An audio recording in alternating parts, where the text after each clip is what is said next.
In the Book of Mormon, when Lehi and his family first arrived on the American continent and they decided to pitch their tents and start laying down their roots and building their families there, the very first thing they did was make a covenant with God.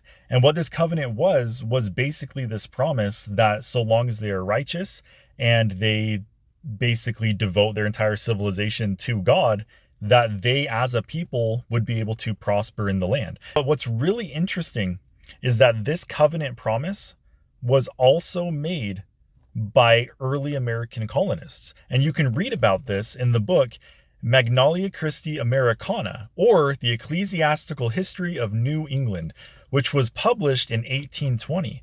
And it basically presents this idea that early Americans literally saw themselves as almost counterparts to the Israelites leaving Egypt, which that's going to be a topic for another video, but that's the exact same thing that's portrayed in the Book of Mormon, because Lehi and his family are quite literally reenacting the Exodus.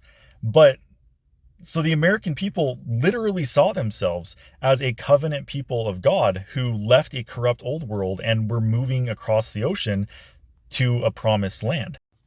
Now, there was this common teaching at the time in the early 1800s and throughout the 18th century that basically if you grow in your prosperity, you start to have more material comforts, life gets easier, that you will eventually begin to become lax in your morals and in your devotion to religion, and that sin will start to introduce itself to the society and that society will eventually fall. That was kind of a part of that covenant, right? Where if you're no longer righteous and you lack morals and following God, then your civilization will be destroyed by God. And this is illustrated in a really interesting, I want to call it a book, but it was a religious tract. And it was called The Destruction of Jerusalem, an absolute and irresistible proof of divine origin of Christianity. And it was published in 1812. And it basically gives this warning that the reason that Jerusalem fell by the hand of the Romans in the year 70, in about 70 AD, was because they had become lax in their religious practices and had been caught up in, the pride of their hearts and things like that.